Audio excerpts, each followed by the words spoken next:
Welcome to AgencyRise, the podcast where digital marketing agencies rise together. I'm your host, Chris Rudolph, and I've spent the last decade coaching digital agency founders, helping them scale, systemize operations, and break free from the day-to-day grind. On this podcast, we talk about what really moves the needle for agencies, getting clients, building a team, creating systems, productivity, focus, and freedom. So no hype here, no guru nonsense, just real conversations from the agency trenches. Today, my guest is Keenya Kelly, a good friend and highly respected speaker, educator, and short-form video strategist based in Houston, Texas. She's the founder of If You Create It, which helps service-based founders and agencies use short-form video to generate inbound leads without relying on trends or influencer tactics. So, Keenya, welcome. Yay, Chris. Thank you so much for having me. Very excited to be here. Yeah, well, for those of you out there that aren't familiar with Keenya, tell those people a little bit more about you and your agency. Yeah. So guys, hi, I am Keenya Kelly. I've been in digital marketing since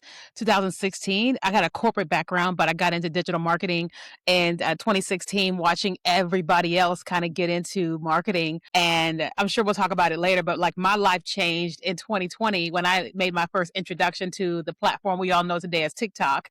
And so now I've been spending the last 6 years really coaching business owners how to create video that presents themselves, their brand in a way that attracts their audience and makes them more money. Awesome. I love that.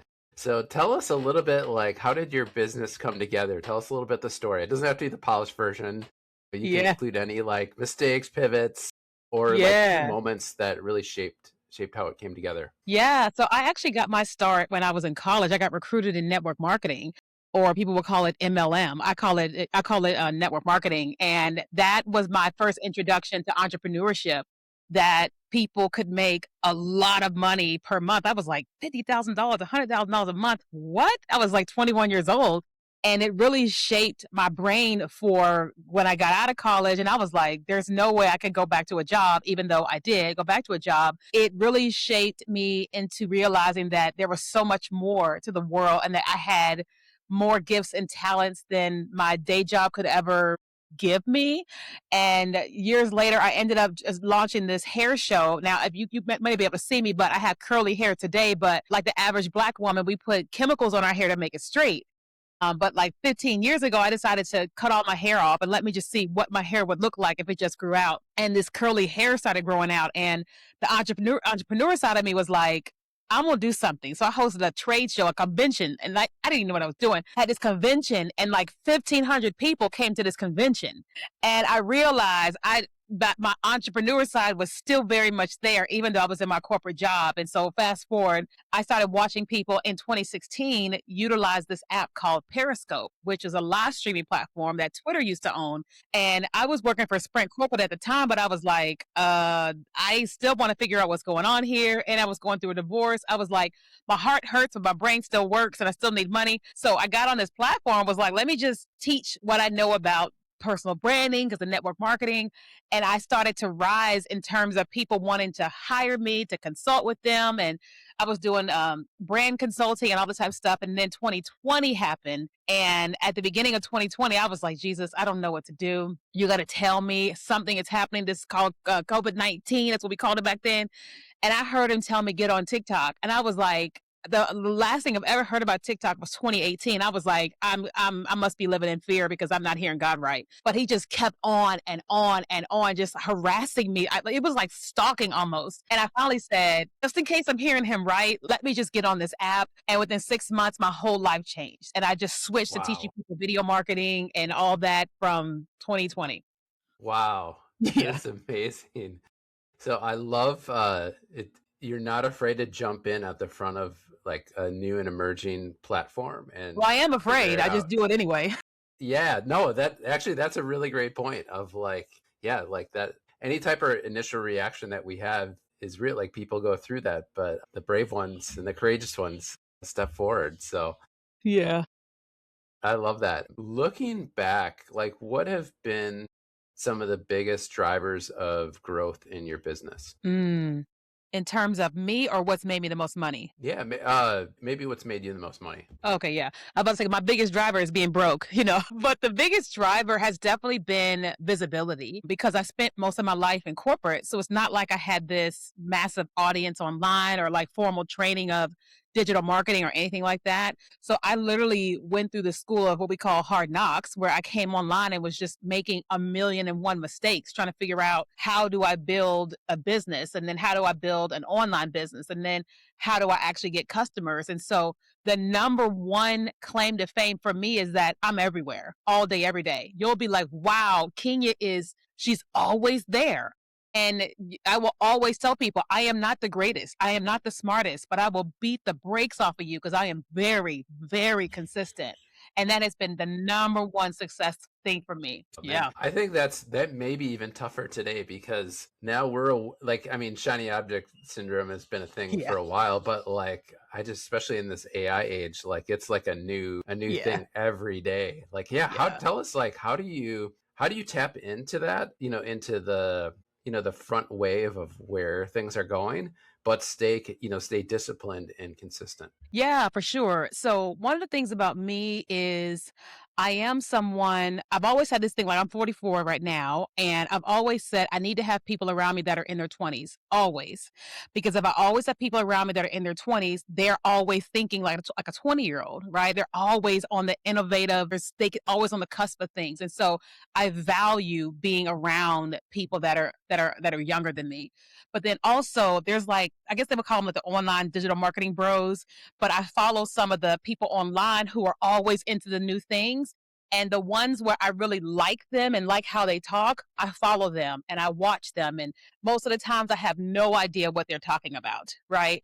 But if I'm able to be in the room with them, my new way of doing things is I'll be like I have in this mastermind, and like 99% of the time, I don't know what they're talking about. But I always have my Zoom recording every conversation, transcribing it. And when I leave them, I'll take the transcription and I'll plug it in the cloud and say, what did they say? And what did they say Mm. as it pertains to me and my business and my words? And I'm constantly learning what is working and what's on the cusp, on the up and up. And then I just slowly, once a month, will try to implement one thing that they said. I won't try to implement everything, but I'll just try to do one thing. And next thing you know, in a year, I've implemented 12 new things, and I'm way far in advance than everybody else because I'm giving myself the gift of saying, I know I don't know what I'm doing. I'm not the smartest, but I'm going to be smart in 12 months. Yeah, I love that. That's great. Like, with so much content out there, and good content, good Yeah. strategies, like one thing, like what's one thing that you can actually put into action, and execute on. That's awesome. If you had to start over completely from scratch today, but you knew now, like now what, how would you do things differently? How would I do things differently? Man, I definitely probably would have got an assistant a lot sooner than I did. My assistant's in the Philippines, and I didn't know about outsourcing. I didn't know how to hire somebody. And so I definitely would have got an assistant way farther along. I think that I probably would have built an audience on YouTube because YouTube pays you forever. It's like once you've got these videos up there, you get paid forever. And so I would have done that. Thirdly, every single software I had ever used, I would have had an affiliate link, and I would have been marketing it every single year for the last 10 years because it would be paying me over and over and over again. The thing that I would not do differently is TikTok. I would do the same thing that I did with TikTok because it literally changed my life overnight. Because everything that I was doing for 5 years, the moment that I started marketing it on TikTok, it just took what I was doing and poured gasoline on it like faster than anything else. Wow, that's fascinating. So tell me, with all of the, I guess, I don't know, like the controversy and the banning, not banned, banned again thing with TikTok. Yeah, what's that been like for you and others who are in the short form video? Like, that's your sweet spot. It's been a nightmare. We've lost probably about $2 million over the last 5 years because that's what we focused on, teaching people TikTok marketing. And when the first round of Trump administration, they were talking about banning it. And then when Biden got into office, they were talking about banning it. And so our customer was like, I'm not going to invest money in learning this app if they're just going to ban it. And so we're talking about 5 years of the United States of America saying this is a bad app. Like, we've never heard the US say that's a bad app to any app ever. And so we lost a lot of money. Even though people loved me and loved my credibility, I was still on all the stages. We just lost a lot of money. But the great thing is that now everybody's like, Kenya was right. So now they're like, their back coming for me, but I'm exhausted. I'm surprised I don't have more gray hairs because it's been a rough 5 years. Man, that's wild. There's a thing to focus, to be like the go-to person, but then what happens like when the ground is a little shaky with that. Yeah. Well, I'm glad for your sake that things have come around, and yeah, and the perseverance to keep at it throughout. That's huge. Yeah. That's huge. I'm proud of my team. The team stuck with me. Yeah, yeah. So I know obviously short form video is trending. It's popular. Like most agencies are trying to bolt on some short form video into their stack. Mhm. Where does it usually break down? It breaks down at the beginning. It usually breaks down with the founder. Yeah, there's usually a marketing person in the company who is just so excited. And when they present the ideas, they're like, no, that whoever the powers that be, it breaks down in the beginning. And so what could happen typically gets pushed out because of the powers that be up top. But from there, the second thing that happens is the creative, is that the marketing team may have the go ahead on doing it, but the whatever the content is, typically the marketing person never actually gets the content to be able to do it, right? Like for example, I'll give you like a random example, but right now there's this thing that's happening on TikTok where there's this girl and she started doing this jingle and she said Dr. Pepper. She loves Dr. Pepper. And she was like, I got a jingle for Dr. Pepper, right? You know what I'm talking about? Dr. Jingle. Okay, you know about that? Yeah, Yeah. yeah. I've And seen so that. she does this Dr. Pepper, baby. It's good and nice, right? And so it starts taking off. Well, all these people start adding music to it, and then it just goes gangbusters. And she does it again for Vita Coco. She does it for Hyundai. But there's like a ton of people now that have done jingles, right? And I guarantee you that some of these brands could have the greatest ads with those jingles, but there's a breakdown in the powers that be. They're like, nah, we're not doing that. But Dr. Pepper's having quite the day right now. Man, that's wild. Yeah. So I'm curious too, like, how do you design content that converts without turning founders into full-time content creators? Because I imagine that's like a tension. Yeah, for sure. So one of the things I always tell people is that the founder doesn't have to be the person in the content. The founder is the founder, right? I'm a personal brand, which is why I am in all the content, right? But if I was building the If You Created company, I would hire a person. Either somebody works for me full time or part time, and they are the face, right? Because a founder is like, I didn't sign up for this. I didn't sign up to be, I just don't want to do that. Most things don't want to do that. And I don't think that every founder needs to be the content creator. Do I think it is valuable if the founder can have one video coming out per month, sharing their support for whatever it is that they do? Absolutely. Because we are in a generation where the way people buy is very different than the way they used to. And you've got the 20s and 30-year-olds that are coming of age or what have you. They're not buying just because you say it's good or because this celebrity endorsed it. They're looking to see, who are you about? They're asking you hard questions like, are you supporting this? Are you supporting that? Like, what are you saying on social media?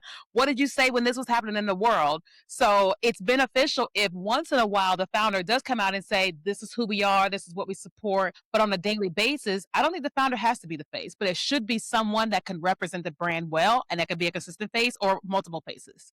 That's good. So like how we are buying is changing, and I guess us as marketers and brands need to really adjust with that. Yeah. So if you were advising like a small to medium size agency, like how would you deploy like short form video without just like adding chaos to the whole inner workings of the agency? Yeah. So one of the things that I like to do with our clients that have agencies is we like to start them off with long form video first, right? So let's just say you've got 2 months. We like to work with them and say, okay, let's come up with 8 topics that you're going to talk about for YouTube. It's going to be 20-minute videos, 8 videos. And they're like, okay, great. And then we say, give me 5 bullet points for those videos. Okay, great. 5 bullet points for 1, 2, 3, 4. Great. So now you're going to sit down and you're going to film that 20-minute video. But before you stand up, you're going to film 5 short videos, right? You're going to take those 5 bullet points you just talked about in that YouTube video, and you're just going to do 5 short videos, right? Because now you know what you're talking about. You just did this long form YouTube video, right? So then once you finish that, you're like, oh, there you go. I just did 6 videos. Let me get it to the editor. what ends up happening is that you're just technically doing one video a week, right? Or if you sit down once a month, you're doing 4 big videos and then the little short ones, let's just back to back to back. And a company is able to crank out so much content from that. But also, if the videos are filmed well, the long form video, then that content could then be taken and edited to an editor and turn it into even more clips, right? Now, I don't recommend that you only do long form and chop it up into shorts, because when you do a long form video, you talk in long form, right? When you're doing a short video, you talk in short form. So it's important to have actual short form videos, but also you can chop up some long form. That's good. That is that's a really good tip, and I love the batching too. And I'm guessing that appeals to, if you're founder or whoever the subject matter expert is, like that's gotta be super, yeah, just like music to their ears or something that seems doable. Yeah. And I imagine like you get in the groove, like it's easier to get in the groove than like to do one little video one day, each day. I'm guessing as well. Oh, Any other that's the case. tips that yeah, any other tips that you would have, or things not to do for people when they're shooting video? Yeah. So one of the things to know is that it's really important that the person is going to actually be filming the content, that we have to consider the person on the other side of the screen. That even though we want to create this video about this subject, you've got to understand that when somebody logs on social media, they don't log on there to watch us. They don't. They come on to watch whatever they like to be entertained by. And our message is the commercial to their entertainment. So you got to make sure that your quote unquote commercial can't be boring, right? And you don't have to be doing anything crazy or say eat more chicken like, Chick-fil-A, but your message still has to capture someone's attention or they're scrolling away. And so that's the first thing. You have to understand the person on the other side of the screen. What do they want to experience from your content? Second thing is you have to understand that like people have very, very short attention spans. And you've got 1 to 2 seconds before somebody scrolls past you. So you have to learn the art of short form video. And the art of short form is get to the point. The moment someone lands on you, you got to get their attention or they are gone. And so you got to give yourself the gift of learning the new way of advertising, which is shorts. So it's like if you were paying for millions of dollars to have a Super Bowl ad, what would you do with every second of that video? You wouldn't waste a bunch of time the first 3 seconds. You would be, from the moment that thing landed on that screen, you are gone, right? That's the same thing with short form video, because short form is like a lottery ticket. You never know which one of those is going to be the ones that takes off. But when it does, it's like it's go time. Like again, Dr. Pepper is having a day and they didn't bank on it. There's just somebody who loved Dr. Pepper. That's good. How is like the growth of AI changing video and short form video? Yeah, so it's a lot of different things. So one thing that I will say about AI is we love AI. I love all the things about AI. And we love to see some creative AI videos. I'm loving to see people's AI twins and all that. But we also feel iffy about it. We love the human, but then when we're seeing these non-human people, we don't know what's real, what's not real. So I think that the people are going to become more accustomed to AI. Do I think people are going to continue to buy from a regular person more than AI? Yes. But do I think that we're not going to know who's AI and which not? Yes. Mm, I think that AI is getting so good that people won't really know, hey, that's not AI. So if an agency really wants to be innovative and be on the front of a thing, it's important to learn AI now, and the good AI. Wait, once you go there, it's like there's this agency who is spending like 1 point something million or something like that on influencers every single year, and they're not spending it on any of them anymore because they've got this AI that is so good that people don't really know that it's not AI, and they're buying like hand over fist. mm, interesting. You talked about like we don't know what's human and what's AI. How do you think the social platforms are going to react and respond to that? They already have, I know on TikTok, when you upload something that's AI, there is a toggle that they are demanding that you toggle on that this is AI generated. And I think that people are getting away with it initially, but I think that it's going to be cracked down even more because, our country protects us from the things that they want us to see and know, or whatever the way that they want it. And I think that people are going to realize sooner than later, they're like, no, you have to literally say that this is AI generated, or accounts are going to get banned, or content gets suppressed, and all that. That's interesting. That's interesting. Any other trends or things that you have your eye on, here in the new year? Yeah. So the one big thing that I am seeing that I'm doing more of again is back to live streaming. So live streaming is what built my audience and built my credibility for years. And with the rise of short form, you've got way more people doing short form, which is great. I love short form, but I'm also seeing that, when I am live, obviously I can be on all the different platforms at one time using one software, and I'm able to maximize my time, but also people are able to get a real experience with me. And so I'm seeing the rise of more people back live streaming, and the platforms are really focusing heavily on live shopping more than anything. So like right before I got on with Mm. you, YouTube sent me a link saying, hey, we want to add live shopping to your YouTube channel if you want to do any kind of beauty reviews. And I'm like, okay, but that's their way of being like, you're already using live stream, make some money at the same time. So I think that because of the US deal with TikTok and how live stream is quite a big part of TikTok, that every social media platform is like, oh, we're in trouble. We better like get people back to live streaming. And I think people will be doing that more often, and there already are. Oh, that's interesting. Especially, you're talking earlier, that craving for authenticity, or that, like, what's AI, or, that Yeah. kind of that skepticism. I could see that definitely feeding in there. Well, Mm-hmm. great. We're going to do a little rapid fire round. So, what is one tool or piece of software that makes you more effective? CapCut. I'd never been an editor a day in my life, but when I started using CapCut, it changed my life. Awesome. I love it. I love it. One daily habit you swear by. One, my skincare journey. I'm in menopause. Without it, I look like the Crypt Keeper. All right. One book or mentor that has impacted you. Mentor, his name was Bobby Diggs.